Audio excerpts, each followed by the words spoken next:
오늘은 아버지가 3사람, 어머니가 2사람인 평안 감사 이야기입니다.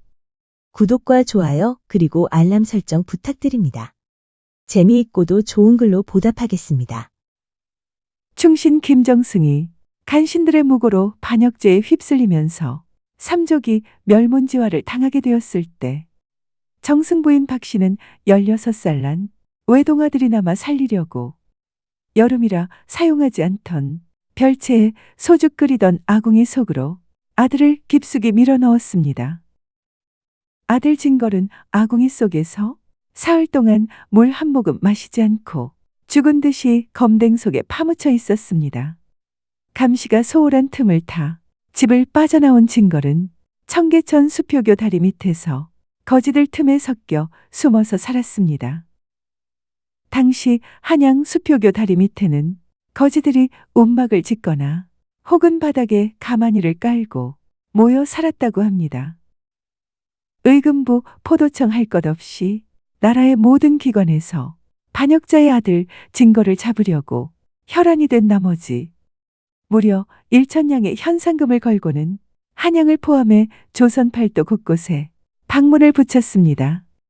비록 어린 나이라고 하지만 만에 하나라도 살려두었을 경우 후환이 두려웠기 때문입니다. 잔치집을 찾아가 거지들이 한판 각설이 타령을 펼치는 자리에서 진걸을 보고 어떤 거지가 농담했습니다. 학수야, 네가 김진걸이 아니냐? 방문에 그려진 모습이 너하고 많이 닮았더라. 학수라는 이름은 거지 소굴에 숨어들면서 진걸이 본명 대신 사용한 가짜 이름입니다. 내가 김진걸이 될 테니 너가 포도청에 고발하여 현상금 1,000냥을 받아 반씩 나누자. 하고 농담으로 받아넘겼지만 진걸의 겨드랑이를 타고 식은땀이 주르륵 흘러내렸습니다. 거지 세계에서 왕초는 절대 권력자입니다. 그날 저녁에 왕초가 진걸의 등을 툭 쳤습니다. 학수야, 나 좀 보자. 큰형님 부르셨습니까? 왕초 앞에 가서 학수가 꿇어앉았습니다. 그러자 왕초가 사방을 살피더니 단 둘이만 있는 걸 확인하고는 말했습니다. 너는 이곳에 더 있으면 안 된다. 한양에 계속 있는 것은 위험한데 사대문을 빠져나가는 게 문제야. 큰형님, 그게 무슨 말씀이신지요? 모르는 척 시치미를 떼고 진걸이 물으니 진걸을 째려보다가 왕초가 피식 웃었습니다. 시끄럽다. 차라리 번데기 앞에서 주름을 잡아라. 옛날 조선시대에는 수표교 다리 아래 살던 거지가 죽으면 거적대기에 말아서 지게에 지고는 홍지문을 빠져나가 북한산 절악에 묻는 경우가 많았습니다. 이튿날부터 시름시름 학수가 열병을 앓기 시작하더니 사흘 만에 숨을 거두었습니다. 왕초가 죽은 학수를 거적대기로 말면서 썩은 돼지고기를 죽은 학수의 오단에 넣었습니다.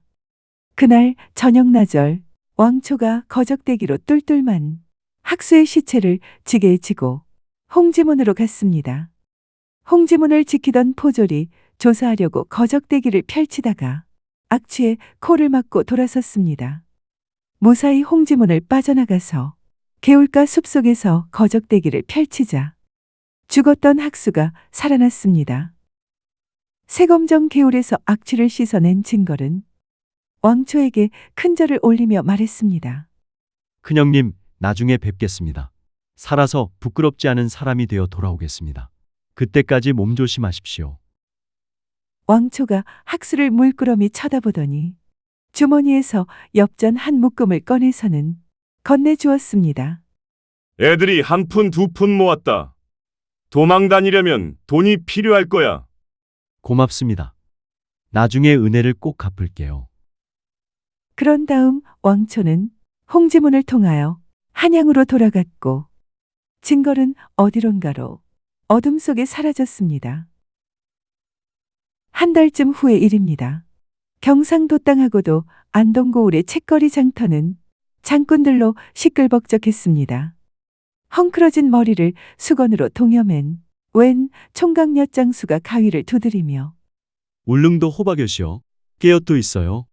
하고 장꾼들 틈을 돌아다녔습니다.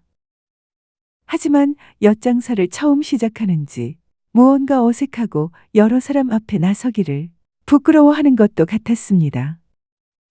가마니를 깔고 앉았던 관상쟁이가 엿장수를 불렀습니다. 여보 젊은이, 깨엿 하나 주시오. 둘러맨 옆판을 내려놓고 기운 빠진 다리도 쉴 겸 가마니 떼기 끝자락에 징거리 궁둥이를 붙였습니다. 그러자 엉덩이를 조금 빼서는 앉을 자리를 만들어주면서 관상쟁이가 엿장수에게 속삭였습니다. 젊은이, 억울하겠지만 조금만 참으면 좋은 세상이 곧 돌아올 것이니 몸과 마음을 잘 지키시오. 그 말을 들은 엿장수가 조금 떨어진 곳에 포졸이 있는 것을 보고는 버럭 역정을 냈습니다. 아저씨, 이런 태평성세에 어찌 그런 말씀을 하시는 겁니까? 조금 있다가 엿장수는 화를 낸 게 미안했던지 관상쟁이를 보고 피식 웃었습니다. 그건 그렇고 소피가 급해서 조금 해결하고 오겠습니다. 아저씨, 옆판이나 잘 지켜주세요. 그 길로 엿장수 징걸은 36개를 놓았습니다.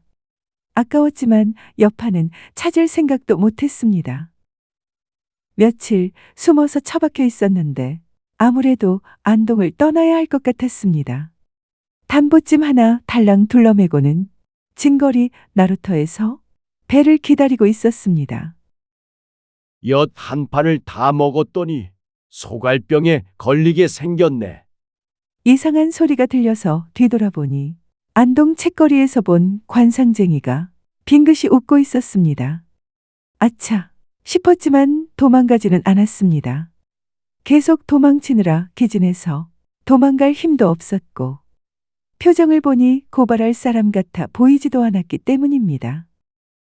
때마침 나룻배가 닿아서 징거리 배에 오르려는데 관상쟁이가 징거리 옷자락을 잡았습니다. 이 배 타지 마시오. 다음 배 탑시다. 여보시오, 안 탈 것이오. 뱃사공이 묻자 관상쟁이가 손을 흔들었습니다. 안식구를 기다려야 해서 아무래도 다음 배를 타야겠소이다. 라고 관상쟁이가 소리치자 나룻배는 떠나고 나루터에는 두 사람만 남았습니다. 왜 나를 발고하지 않았습니까? 징거리 묻자 아무 말 없이 미소 짓던 관상쟁이가 말했습니다. 귀를 막으시오. 말이 끝나기가 무섭게 꽈르르 꽝하고 천지를 찢는 벼락이 강 한복판에 배를 때렸습니다. 징거리 벌린 입을 다물지 못하자 관상쟁이가 말했습니다. 동문수악한 제 동물을 죄도 없는데 의금부에 고발한 몹쓸 간신배 한 놈이 있어서 그런 것 같소이다. 게다가 그 무도한 행동을 꾸짖는 제 부친까지 고발한 잡놈이 저 배에 타서 그래요. 대낮에 벼락이 친 것을 보니 하늘이 가만히 보고 있을 수만은 없었던 모양이요. 하지만 너무 걱정하지는 마시오. 그놈을 제외한 나머지 승객들은 뱃사공이 건져내거나 아니면 스스로 헤엄쳐서 나올 것이오. 아무래도 세상이 어지러우니 관상쟁이가 되어서 떠도는 천하의 선지식을 만난 것 같았습니다. 관상쟁이와 헤어진 징걸은 안동을 떠난 뒤 여기저기를 헤매다가 충청도 깊숙한 산골에 숨어들었습니다. 이름도 없는 마을 깊은 산등성이에 여남은 채의 초가가 머리를 내밀고 있는 그런 동네였습니다. 허기진 배를 안고 들어선 낯선 마을에서 징걸은 마을 입구에 있는 방앗간 근처에서 쓰러지고 말았습니다. 너무 오래 굶어서 탈진했기 때문이었습니다. 그를 처음 발견한 이는 산에 약초를 뜯으러 갔다가 집으로 돌아가던 어떤 아주머니였습니다. 여인은 징걸을 반은 등에 업고 반은 질질 끌어서 자기의 삼간초가로 데려갔습니다. 사흘 밤낮을 끙끙 앓던 징걸은 정신을 차리자 자기를 살려준 아주머니에게 오히려 투정했습니다. 아주머니, 그냥 죽게 내버려 두지. 왜 저 같은 비렁뱅이를 살려주셨습니까? 아주머니는 대답 대신 불쑥 헌집신 한 컬레를 들이밀었습니다. 이 집신 옛날 내 자식이 신든 집신이야. 돈 벌러 간다며 오래전에 한양으로 떠났지. 그러고는 소식이 없어. 아들이 보고 싶어서 이것저것 뒤져봤는데 신고 다니던 집신 한 컬레를 겨우 찾았다네. 오다 가다 낯선 사람만 보면 괜히 눈물이 나고 혹시 내 자식이 아닐까 하고는 한 번 더 쳐다보게 돼. 그런데 방앗간을 지나가다 보니 총각이 정신을 잃고는 끙끙거리고 있는 게 아닌가. 내 아들도 객지에서 이러고 있지 않나 하는 생각이 들었어. 그대로 놔두면 큰일 날 것 같아서 데리고 왔지. 아주머니의 사연을 들은 진걸은 안타깝기도 하고 가슴이 먹먹해서 말을 잇지 못했습니다. 그날 이후로 며칠 동안 그 집에 머물렀는데 마을 사람들 눈을 피해 아무 곳에도 가지 않고 조용히 지냈습니다. 그런데 어느 날 밤 관아의 포졸 한 사람이 방문 하나를 들고는 들이닥쳤습니다. 이렇게 닮은 사람 본 적 없어? 천냥짜리 현상수배자요. 이 근처에서 누가 보았다는 고발이 들어와서. 아주머니는 상냥한 얼굴로 얼굴 가득히 미소를 지었습니다. 1년 가도 나그네 한 사람도 지나가지 않는 두매산 꼴이라 그런 사람이 나타나면 금방 알아차리지요. 아무도 본 적 없어요. 이놈을 보았으면 한미천 잡을 건데 억울하네요. 어쨌든 포졸 양반만 헛걸음하셨네요.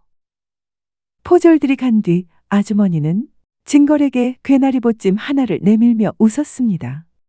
내 자식 대신 눈앞에 나타난 놈이라 반가워했는데 지금 보니 더럽게 위험한 놈이네. 포졸 눈초리가 아무래도 마음에 걸려 또 올 것 같아. 저쪽 고개로 넘어가면 홍성 장터가 있어. 사람들이 많이 드나드는 곳이라 숨기가 좋을 거야. 보찜 안에는 엽전 몇 양이 들어있으니 굶지 말고 밥 사 먹어. 무슨 죄를 지었는지 모르지만 잡히지는 마. 진걸은 그날 밤 아주머니의 초가삼가를 떠났습니다. 진걸이 여기저기 도망치고 숨는 사이에 세월이 몇 년 흘렀고 반역죄가 간신배의 무고였다는 사실이 드러나면서 진걸은 현상 수배에서 벗어났습니다.